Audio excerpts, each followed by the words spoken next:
Un obtenteur, c'est un créateur modeste, entre guillemets. Obtenteur, ça vient du terme obtenir. Un créateur maîtrise toutes les conditions de la création d'une œuvre. Un obtenteur tient compte du hasard. Dans quel domaine est-on, hein, on a oublié de le dire, on est dans le domaine de la rose. Mais l'obtenteur, c'est dans tout le domaine horticole. C'est-à-dire qu'on est obtenteur de roses, mais on peut être obtenteur d'iris, de dahlia ou d'orchidées, pourquoi pas. Donc vous êtes le père biologique, si je puis me permettre cette expression, de la nouvelle rose qui s'appelle désormais Rose Christian Tête-d'Oie. Alors je suis à la fois le père et la mère parce que c'est moi qui ai fait le geste qui a permis la fécondation entre la rose mâle et la rose femelle. Donc je suis peut-être le grand-père plutôt que le père. Enfin, je suis l'instigateur. Voilà. Combien de temps faut-il pour créer ou pour obtenir une rose? Alors, l'obtention de la rose en elle-même, ça se fait très rapidement. Ça prend une petite année, pas plus.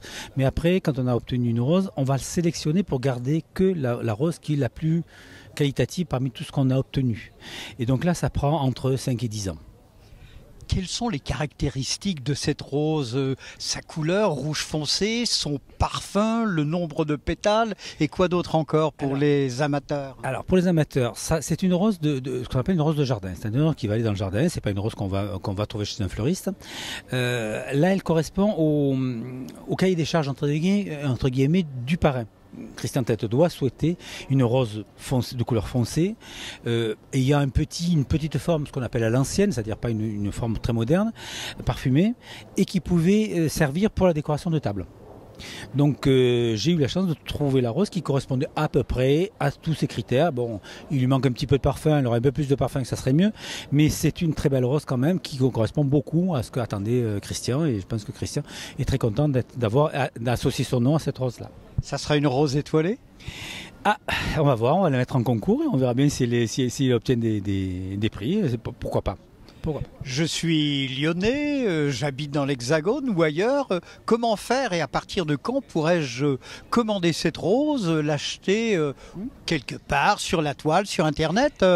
Donnez-nous des indications techniques. Sans aucun problème. À partir de octobre-novembre 2016, vous pourrez la trouver par correspondance sur le site www.pétale au pluriel-2-rose au pluriel.com. Vous aurez cette rose-là que vous pourrez commander. Alors, un conseil, commandez-la dès le mois d'août, comme ça vous la réserverez, parce qu'il n'y en aura pas pour tout le monde. Il y a un nombre limité, on ne produit pas forcément toutes les quantités qu'il faudrait, parce qu'on ne sait pas. Là, il va y en avoir quelque chose comme 200 ou 300 pour la première année. Un prix éventuellement? Prix éventuellement autour de 15 € en racines nues à planter au mois de novembre, à la bonne saison, à la Sainte-Catherine, comme tout le monde connaît. On plante à la Sainte-Catherine. Bien entendu. Et quelle est la taille ou quelle sera la taille, j'allais dire, minimale et maximale de cette rose, de ce rosier? Planté en jardin qui va atteindre environ 1 mètre de haut, 1 mètre de haut. C'est un rosier qui a des bouquets de roses. C'est pas une rose isolée, mais c'est des bouquets de roses. Les bouquets vont pouvoir aller jusqu'à 13. J'ai eu des bouquets à 13 roses dedans. La taille de la rose elle-même va être d'environ 12 à 13 cm de diamètre. Le nombre de pétales, 80 à 90. Et la couleur va varier puisque le bouton est presque noir et au fur et à mesure de l'épanouissement, elle va s'éclaircir.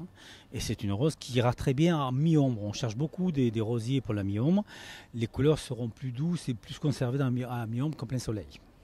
Monsieur Massad, merci. On a bien compris que vous êtes l'obtenteur de la rose Christian Tête-d'Oie, mais pas que, qu'on va pouvoir l'acquérir dès la fin de l'année sur Internet. On a donné le site Internet tout à l'heure. Le mot de la fin, nous sommes à Lyon, nous sommes dans un restaurant aussi étoilé que toqué. Quel est le mot de la fin, FAIM, pour vous? Vous avez envie de quoi à cet instant précis? Écoutez, je viens de déguster le dessert qui a été fait spécialement pour le baptême par le chef pâtissier de ce restaurant, avec des pétales de ma rose, et j'en suis très satisfait. Donc, merci, bel appétit et vive la rose. Vive la rose, l'important c'est la rose. Merci. Merci.